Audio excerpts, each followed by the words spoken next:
Before we get into today's episode, I have a little favor. If you like our show, which I hope you do, would you please click that little subscribe button in the top corner of whatever podcast player you're listening on, or better yet, drop us a little review. It means more than you know.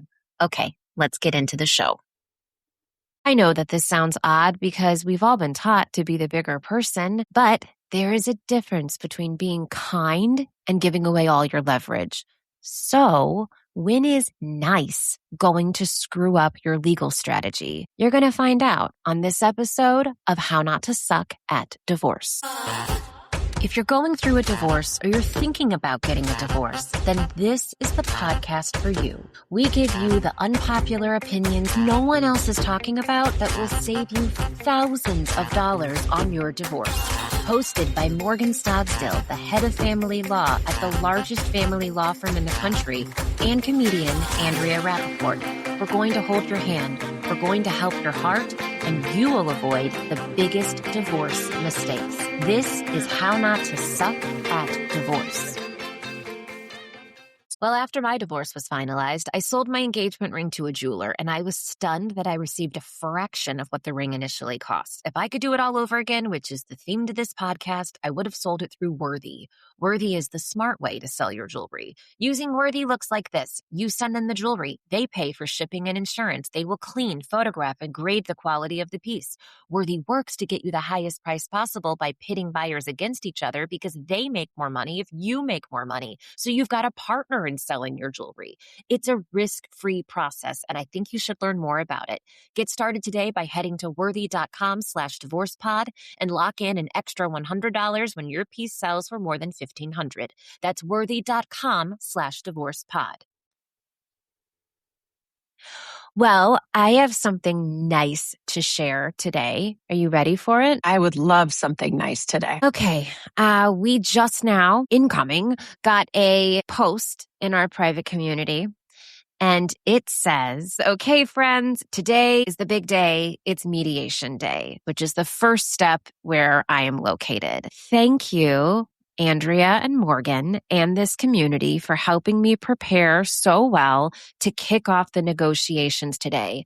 I never wanted to be here, but with your help, I feel prepared and supported. Love that. Wow, I love that. Well, I think it's also a thing too, and I wish her the best of luck, or him. I think it's a thing that we always talk about, which is if you feel prepared because you put in the effort, you're going to be so much better. And those high stakes mediations or even a hearing, when you're unprepared, you just come in and you just feel a different way. And I think that being prepared is more, this is exactly why we do this show.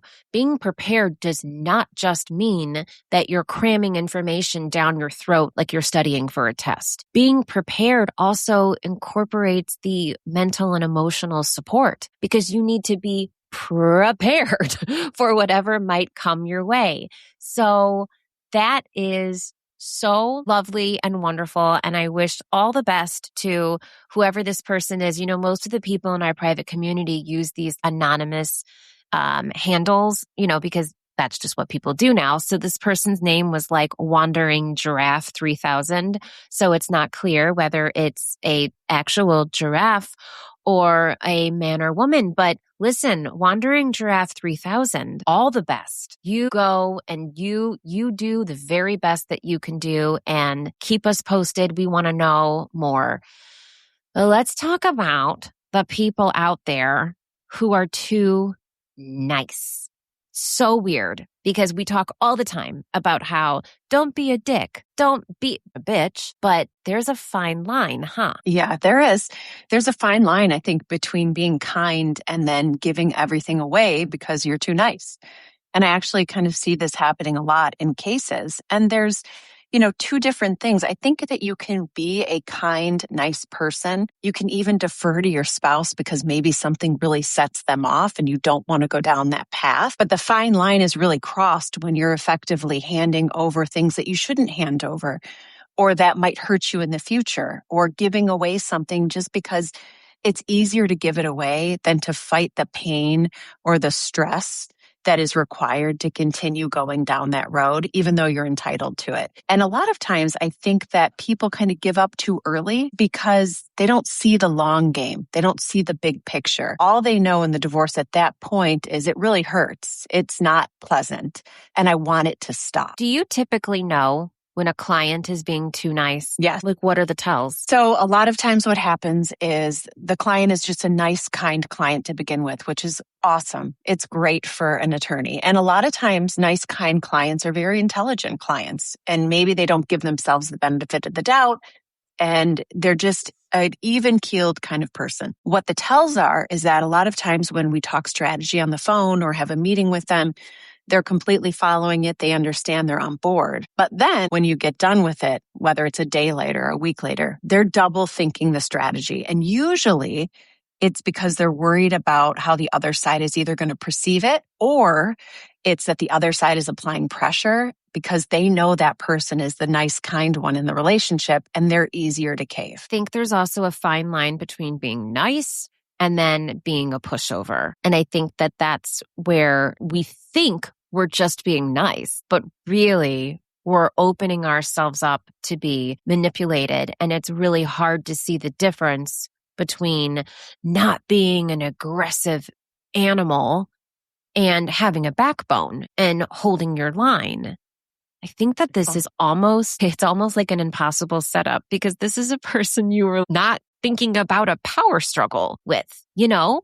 This is not like a boss. This is not a coworker. This is your romantic partner, your life partner. So those weird power boundary lines have been blurred forever. Well, also what you're saying makes a lot of sense. It's not just the power lines being blurred. Everyone had their role in the relationship. I do this, you do this. I behave this way. You know that about my personality. You behave this way. It doesn't change when you get divorced. It almost makes it more difficult because, for instance, if you're the person who is the kind person, maybe the one that has been controlled in the past or lets the spouse, your spouse, make a lot of the decisions, in the divorce, you don't know any different. You don't know how to act any differently. And really what lawyers are asking you to do is kind of take a stand for yourself. Take a stand because you're entitled to this. And so for those people who have been the person in the relationship that's the easygoing one, the kind one, now to take a stand for yourself is something so foreign to them that it's almost hard for them to get what they truly deserve. That's why we, the pushovers of the world, nod our head during the strategy meeting, right? Because a lot of us, we're also being too nice in the meeting with the attorney, because we won't say, excuse me, I'm not totally comfortable with this. This doesn't feel organic. This doesn't feel right to me. We're sitting there, we're being passive, we're nodding our head, but then internally we're like, I don't like this. I don't see myself doing this. This feels too mean. This feels too aggressive, and I'm worried what will happen. I get what you said, Morgan. I know, like, we don't do this for a living, and so we're not used to thinking this way, but it is so hard for some of us who are so hardwired to people please. People pleasing is a really difficult kind of position to be in when you're going through a divorce. Also, if you don't have a spouse that is reacting in a way that's super nasty or behaving inappropriately, it almost makes taking a stand that much tougher. Mm-hmm. So a lot of people have the spouses that if you do one little thing in the divorce that maybe isn't a big deal in our minds as divorce lawyers, it might be a big deal in your spouse's mind. And then what do? They pop off. They go bananas. They are complete lunatics. And it makes the person who is maybe the more low-key kind person maybe get mad. And, anger at times can be a really good thing in a divorce because sometimes that makes you stand up for yourself and get what you deserve. So there's all these dynamics that kind of come into play. And as divorce lawyers, we have to identify what kind of client we're dealing with.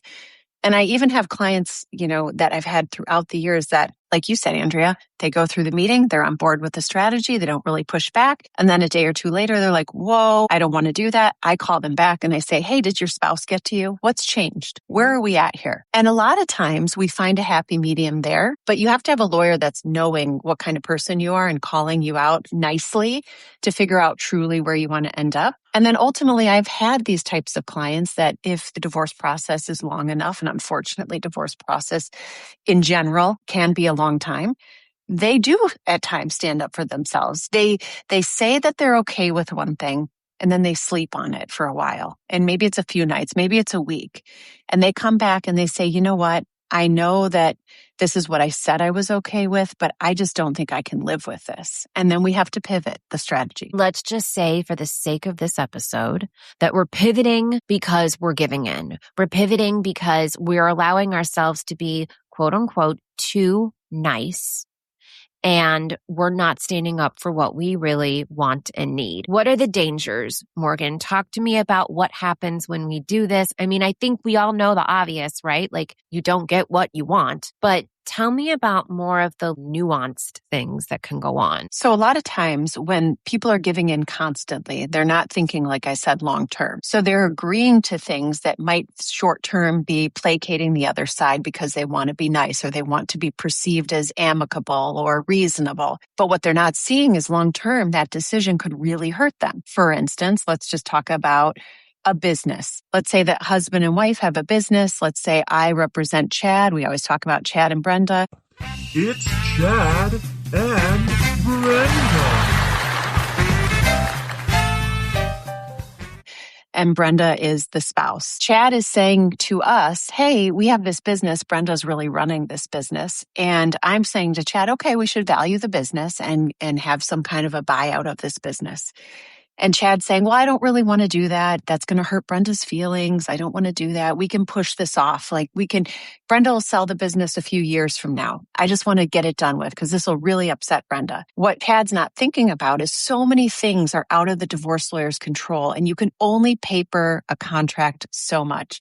So we don't know what's going to happen 2 years down the road. Chad could have gotten effectively his portion of the business right now, but a few years down the road, Armageddon could happen. The business could implode. He could be leaving tons of money on the table. The business could be sued. He could be subject to that lawsuit. There's all these things, and that's just a business, kind of option for somebody to think about, but it goes towards everything. It goes towards parenting time. What are you saying now that could hurt you in the future? I've seen people agree, and I always say, don't do it.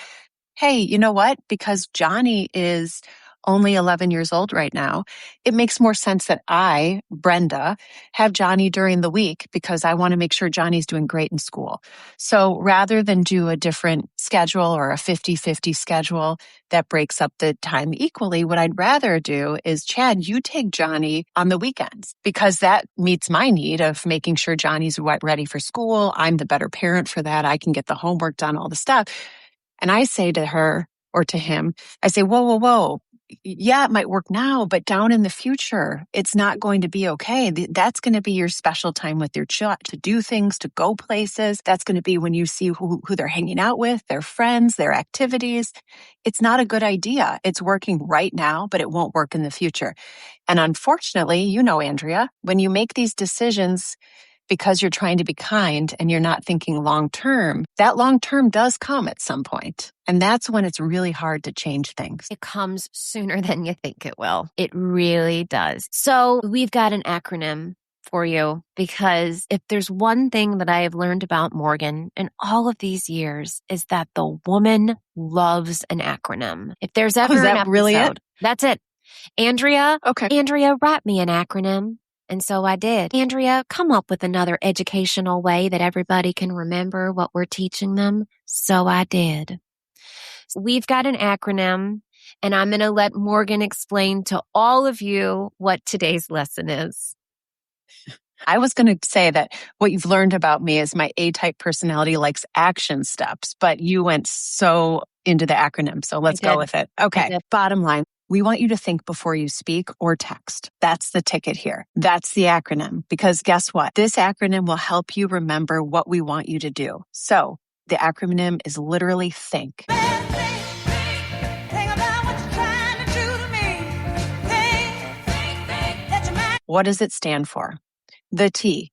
We need you to think long-term, not short-term. This is a long-term issue because anything you're agreeing to or negotiating or giving away has a long-term outcome. H, have a purpose. Why are you negotiating this? Or if you are going to give something up because you're being kind, what's the purpose of it? Are you getting something? Are you just doing it to be kind? What is the purpose? I of the THINK acronym. It's okay to say no. It is okay. You can say no. And this is what I say all the time. And we always joke about not hiring shark attorneys because they're a big waste of your money. Shark attorneys scream the word no. Good attorneys who are creative, I should say the word no without screaming it, and they mean it. It's the same exact word. You don't have to scream it to get your point across. No means no in any language. So it's okay to say no. And nice isn't the same as fair. And yes, you can give things up at a time. And I'm not saying get every dollar because that's not the type of lawyer that I am.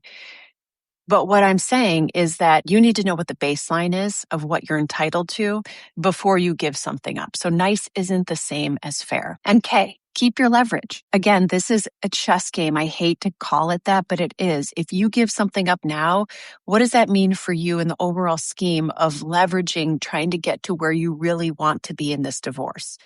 That is the THINK acronym. I just came up with an idea for a new t-shirt line that we're going to make that says, you don't have to scream it to mean it.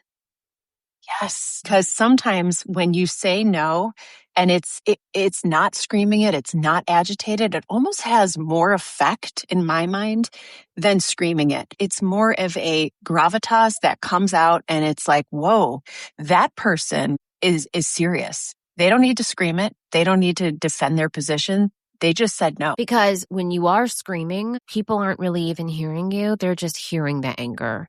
And then the defense mechanism steps in, whether this is a professional disagreement or personal, we just shut down because nobody likes to be screamed at. So we're not even listening. So just say what you mean. But let's go back to the beginning of this acronym. Let's talk about thinking long term. This is probably the hardest because for many reasons. I think one, it's really hard to think long term when you're getting a divorce because in the short term, you're in pain. And we don't like to be in pain as humans. So if you're in pain, we want to go out of the pain. So we want to make these instant decisions and make ourselves feel better. Thinking long term requires a calm and steady mind. And if you're not calm or steady, you cannot think long term. So that's really, really tough. So how do you think long term? Well, I just said it.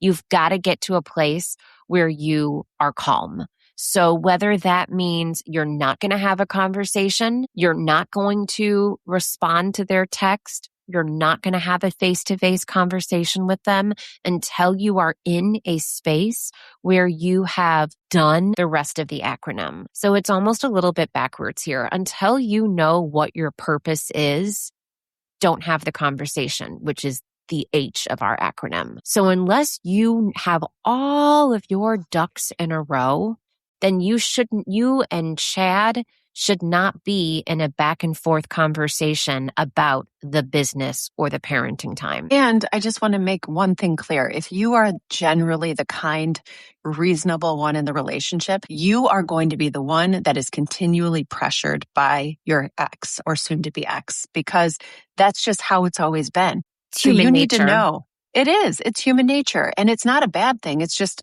how it is. And here's the thing, because I like to remind you, if you're that person, the kind person, the nice person, when you walk out of that divorce and you have your integrity, it means something. So remember that even if you're being kind and reasonable, if you have integrity, it does mean something. We just don't want you giving away everything that potentially could mean something or making a bad decision in the future just to get out of the pain right now. Right. And this is what we're talking about. You can be nice and kind and not give everything away. So again, in order to think long term, you've got to be calm and clear. You have to know your strategy, and directly tied to the H, you got to know your purpose. You have to know your purpose so that you're able to think long term. Let's talk about the it's okay to say no. That's pretty scary.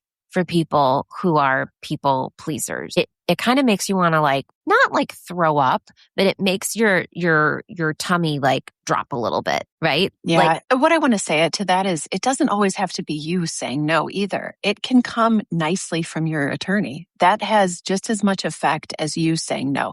If you are the person that's really uncomfortable saying no, that's why you have a lawyer. Have your attorney convey the message. Sometimes if you've got someone on the other side who's really controlling and they know they can press on you, they're going to want to circumvent your attorney because they know that that's the shield between you and them. And so what you have to do at times is use that attorney to nicely convey your position. And I will give an example. For instance, Chad and Brenda getting divorced. Chad comes to me and says, "Hey, Morgan, I've kind of rethought this. I don't know if I really want to get a divorce. I kind of want to go to counseling and see how it goes down. Can you talk to Brenda's attorney and see how that goes and see if Brenda will agree to this just to put everything on hold?" I go to Brenda's attorney. Brenda's attorney talks to Brenda, comes back to me, and Brenda's attorney nicely tells me no. And it's not a no, go screw yourself, Chad.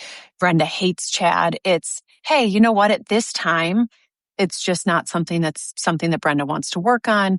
It might happen in the future, but right now it's just not going to happen. That's a nice no. And it's a firm enough no where you know where the path is. It doesn't have to be Brenda tells Chad to go screw himself. Maybe Brenda said no because Chad's a big pussy and went through the attorneys instead of talking to your wife yourself if you want to get back together. I mean, I'm just saying. You would be shocked. But like, come on, Chad, do better. BTW, Brenda's already moved on, so she's not interested. But no. But here's what is interesting, though. This is what came up for me when you were just talking about somebody circumventing. Let's say it's not about getting back together. Let's say it's about holidays in the parenting plan, right? And Brenda is saying, "Chad, I would really like to have every single Thanksgiving because my mother makes a pumpkin pie that is out of this world and it'll be a travesty if my kids cannot have it every year. A goddamn travesty. Can I please have every single Thanksgiving from here on out?" And Chad, and the attorney talk and they're like, "No, we really don't like that idea. Well, I'm sorry. It's going to have to be every other Thanksgiving. The pumpkin pies will have to freeze and keep whatever." Then what can often happen is after the fact, Brenda goes back to Chad and says, "That really hurt my feelings that your attorney sent such an aggressive no back to us, even if it wasn't aggressive. You're coming around on the back end to see if then there's any wiggle room. I can't believe this, Chad, because you know how good my mom's pumpkin pies are. And you really want to devastate the kids like this? I can't believe you." So Morgan, I know what I would do in that situation if you're Chad, but what do you recommend people out there do when they're being pushed to say yes after they've already said no? This is the perfect situation where I would recommend Our Family Wizard, because this is something that everything on Our Family Wizard is put into the system. It is categorized. You can see who is doing what. So you can see when Chad is coming back around. Wait, was it Brenda that wants? It was Brenda wants it. Brenda and the pumpkin pie.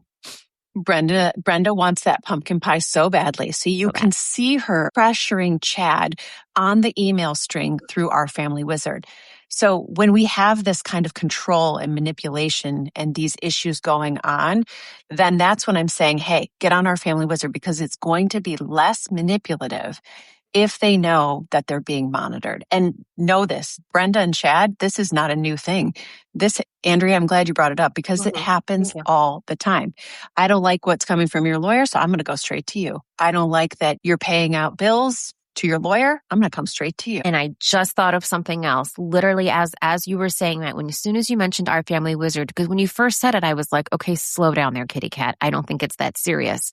But now I'm thinking, wait, hang on. The same type of behavior or motivation that has Brenda going back to Chad after she already got a no and saying, "Did you not remember the pumpkin pie?" That's the same kind of energy that'll get the kids involved and say, "Mommy is so heartbroken because daddy will not let you come to grandma's every year for Thanksgiving. And now, boom, the kids are in a loyalty conflict and they are in the middle of your shit. Yep, agreed. Don't do it. Just do not get there. This is why our family wizard works in these cases where there's somebody really, really nice or kind or reasonable, and then we've got one manipulator or the control is happening. That's where I like to put our family wizard on deck for that. All right, I want to hit the N and the K of the THINK acronym. N, nice isn't the same as fair. That's just the reality is you have a lawyer for a reason. Your lawyer is there to counsel you as to what the law is. Your lawyer is there to counsel you on what creative options and solutions there are and what you're entitled to. Ultimately, yes, it's your decision of what to do. But there's a reason that some judges won't enter agreements if you're being too nice, if you're giving everything away, because it's not conscionable. It's not an agreement that should be entered in the court. It's not something that, going back to the T, that you're thinking about long term. So remember, nice is not the same as being fair. And K, keep your leverage. Keep your leverage. What I'm saying to you is if Brenda really wants the kids to go for mom's pumpkin pie and you're like, maybe that's okay. I really don't care. And your lawyer says, I wouldn't recommend it. And you're like, I still don't really care. Maybe what you want to ask your lawyer is there something I can get in return? Maybe I love Christmas Eve every year because that's my holiday with my family. So at that point, that's what we're talking about is don't just give away the farm for nothing. You might want to think about what your leverage points are and if you can get something that's fair on your side for what you're giving up. I'll take that one step further. If I were you, Chad, I would not give Brenda every Thanksgiving on paper because you don't know where your life is going to be a few years from now. Maybe you're going to get remarried to Nancy, and maybe Nancy's pumpkin pie kicks Brenda's mom's pumpkin pie's ass. And maybe you want your kids to have that pumpkin pie. So what I would do is I would keep everything kosher on paper, but then if you have a year where you don't have big plans for Thanksgiving, you could say to Brenda, hey, this is technically my year for Thanksgiving, but would you like to take the kids to your mom's for pumpkin pie? That way, you're not giving up the farm, but you are also, I don't want to say rewarding good behavior because we are humans, we're not animals, we're not dogs. But this is also human nature. We tend to be more generous when somebody's not constantly coming at you. Right? So that's the one thing I want to say in terms of keep your leverage. My other thought in terms of nice is not the same as fair. You don't have to give them everything they want and be a dick. So you can be a kind person and say, I understand that you're frustrated and I'm sorry that this is a frustrating situation and this is what it is. So you're saying it in a nice way. So you're being nice and it might not be fair, or you're being fair and they're construing it as not kind. It's a weird sort of gray, nuanced world. And basically, you're not going to make everybody happy. So just know that. Amen to that. All right. Remember, divorce is a marathon. It is not a sprint. Every day is not a good day when you are in the middle of a divorce or you're prepping to get divorced. Okay. It's just not. And that's okay. Some days it's day by day. Other days it's hour by hour. But know this, you're in it and you're going to get through this. And if you think before you speak or text with your soon-to-be ex, you are going to make a lot less mistakes. Promise me, I have lived through this. You're going to have days where this acronym is going to be a lot easier to apply, and then you're going to have some days where this acronym is going to feel next to impossible. Listen to this episode more than once on those days. We are here for you. We are going to support you and get you through this shit show. I promise you. And if you need more community, go to our private community. It's private. It is free and it is very, very active, and we love that. Also, go online, get our DCC, our Divorce Crash Course. When you buy it, it's called DCC, not Divorce Crash Course, on purpose so that it can be confidential, but it will give you really valuable information. And friends, above everything else, just know you are going to get to the other side. You might be in the very middle of the ocean right now, but keep swimming. I promise you're going to get there. You have got this. And we, my friends, have got you. The How Not to Suck at Divorce podcast shall not be copied or rebroadcast without consent. This podcast does not contain legal advice. The information heard in this podcast shall not and should not be used as legal advice.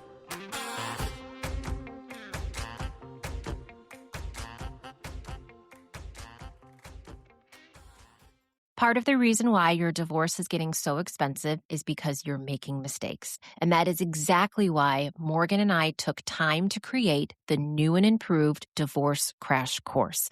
This is a private podcast and an online guidebook that holds your hand so you avoid the most expensive mistakes that people make in their divorce. It's $50 thanks to our friends at Our Family Wizard and SoberLink, and it is a game changer. Direct link in our show notes. Go get your hands on the new Divorce Crash Course.